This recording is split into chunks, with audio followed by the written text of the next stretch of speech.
Wind River is one of the last untouched places in the lower 48.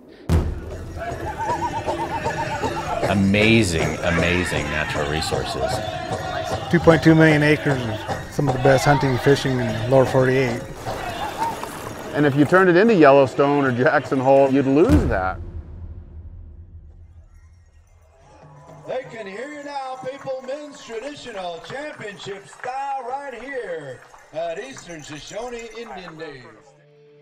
There's just not a lot of kids who have been off the highway system in the reservation, and they really didn't understand what was in their backyard and how special it was.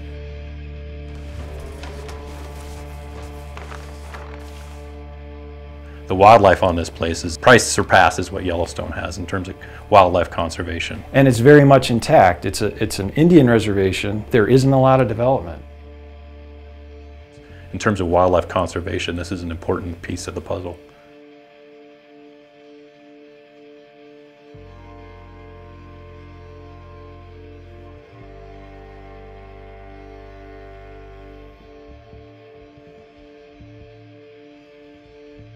The long-term goal here is to create future conservationists.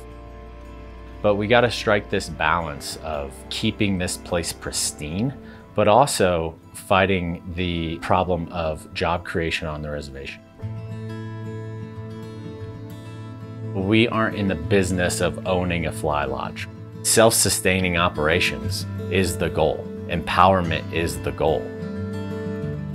Every community is different. You always have to be flexible. When you come to a place like Wind River, the first thing that you have to do is develop relationships built on trust.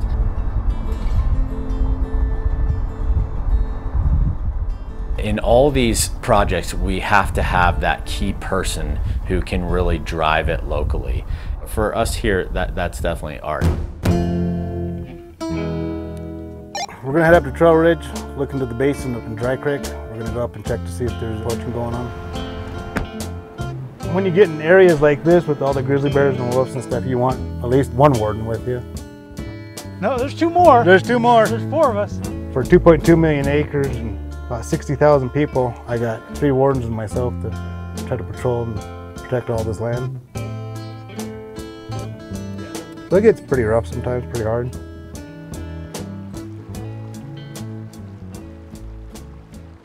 I was, born and raised here and hunting and fishing the reservation my whole life. So we teamed up with Indifly, and they got us into fly fishing. For tribal members, it's pretty new, and people are learning more about it.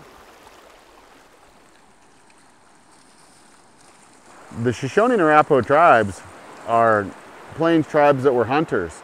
So culturally, we're not necessarily fishing people. I was taught how to fly fish by a non-native. There's a fish. That was a big one. Oh my God, dude, that was a giant fish. They'll stay pristine as long as they're protected. The minute you start overdoing it, you're gonna hurt them. For the tribes, we do have that ability to protect that. Sometimes it's really challenging explaining to someone that people would want to come to their homeland and catch a fish in the most inefficient way possible and pay a lot of money to do it, and take a picture and put the fish back in the water. I think the challenge for us as a community is, let's do that, but let's make sure we're the beneficiary. Let's put our kids to work. Let's create businesses for our community. It could be done. See that, how it's like a little figure 8? You're a tribal member, you live on this reservation, you're probably gonna grow up and stay on this reservation. And what you have in your backyard is worth keeping and protecting, wild and natural the way it is.